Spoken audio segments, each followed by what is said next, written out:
What is up guys, Vikram Tandy here and welcome to my channel, my first video, and this channel will highlight the ups, the downs and the realities of living life as a doctor, navigating the problems, the challenges and how to still find meaning in the work of practicing medicine as a doctor. If you're thinking of applying to medical school or already in medical school, then you are in the right place. So let me tell you a little bit about me.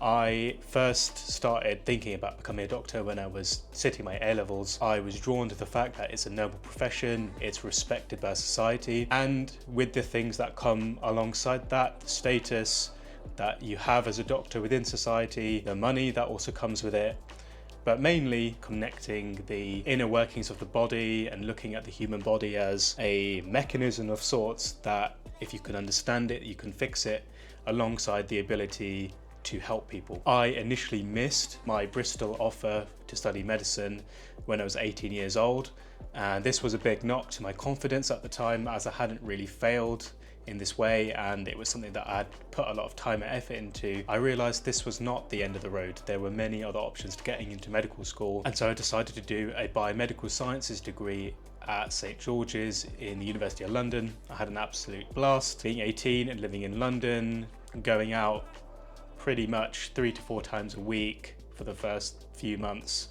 of that first year, and then settling down, getting into my work and getting my head down to get the degree I needed to apply to medical school again. The challenges I faced during that period of my life were mainly emotional. There was a lot of frustration from seeing other people in a position that I wanted to be in, a lot of comparing myself to other people and dealing with envy and jealousy, and also the adjustments that everyone has to make when they start university. Long story short, I was able to keep my head down, keep myself focused on me and not comparing myself to other people, and worked out a good system for how to revise instead of remembering isolated facts and trying to memorize things. Understanding what you're learning really does pay it forward in the long-term game, which is ultimately what you're planning to do, because you're going to be using all this information one day when you finally graduate to be a doctor. I then took a gap year out and focused on the entrance exams, also got experience working as a HCA in a care home, and finally got an offer to study medicine at Warwick. And as soon as I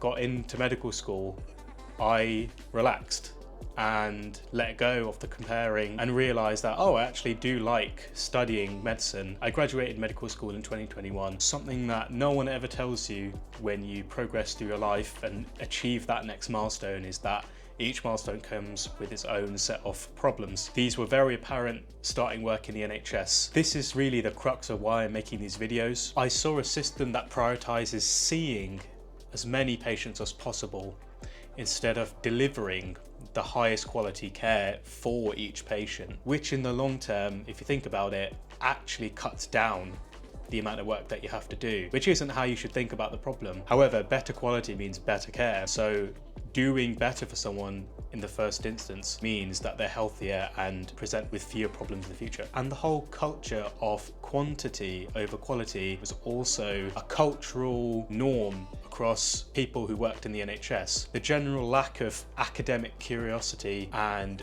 wanting to solve problems completely when diagnosing patients, and instead leaning on routine, dogma, what everyone else is thinking or doing, and guideline-based thinking instead of first principles thinking. So one of the things that I want to do with this channel is reignite that academic curiosity, that problem-solving element that we get taught at medical school. However, very quickly can get lost when you start practicing as a doctor, but also the system not rewarding actually thinking through a problem to its completion. So this will be a place where I work through real life medical problems that my patients come in with from that first principles thinking that we learn in medical school. The second thing I realized is that we all have to live. We all want to have a good life to a degree. We all want to enjoy nice things. We all want to have a degree of freedom. The nature of the people that go into medicine are ambitious. They want to achieve things, they want to grow, they want to reach their highest potential. For the UK anyway, the way that tax is structured means that you are incentivized to be average. You're incentivized to earn essentially median wage, and anything more than that you are punished or taxed. And so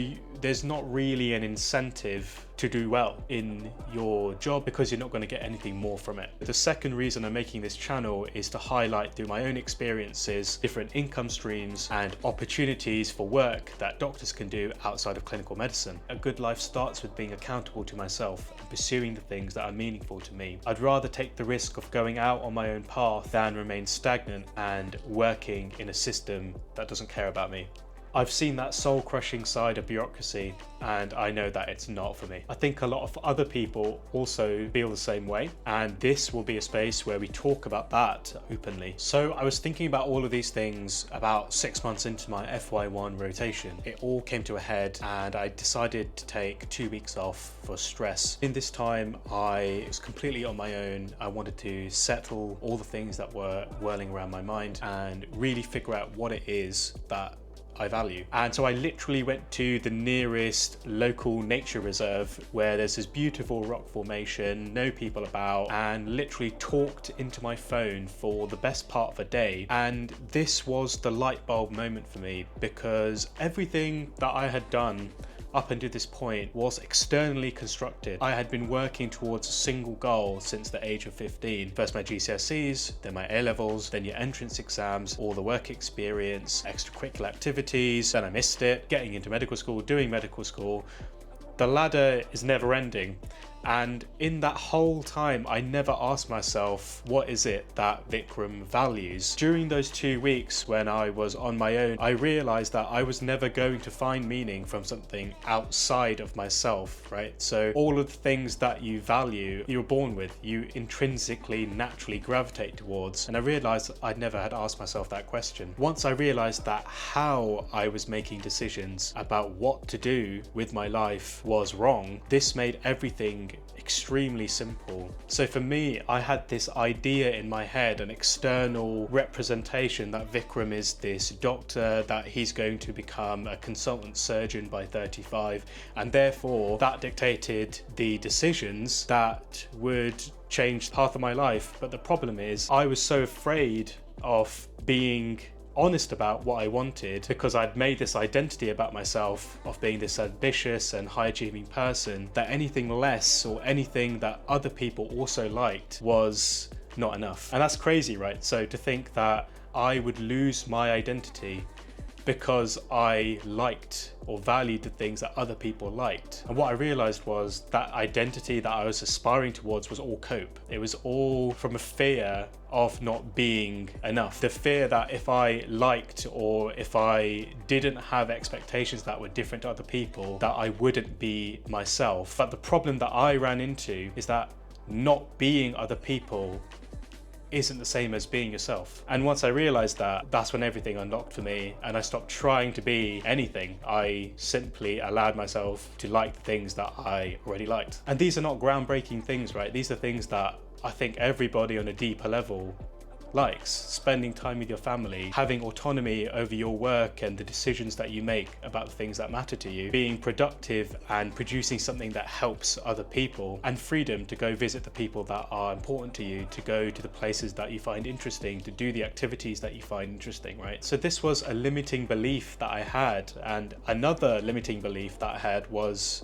I was so afraid of failing that I simply wouldn't do things that I actually wanted to do and actually knew were good for me. I'd stop myself from starting businesses, joining projects, doing group events, all because I was so afraid of whatever I was doing now, that this new thing would disrupt this and I wouldn't be able to do both things at the same time. And the second lesson that I've learned is that never make decisions from a position of fear. And again, this happened naturally. You could say it's a small event, but to me, it was completely game-changing. When I was studying for my PSA, which is the prescribing safety check, I was the only one in my house that had failed the exam. And this was something that bears on your mind. You know, I'm not any less smarter than the other people in my house, so why did I fail? And that question kept playing on my mind, and I was confident that I'd pass. I was in a different headspace. I had a better plan, better structure for sitting the exam. I was bored and I wanted to pick up a new skill. I also wanted to pick up Python, which is a coding language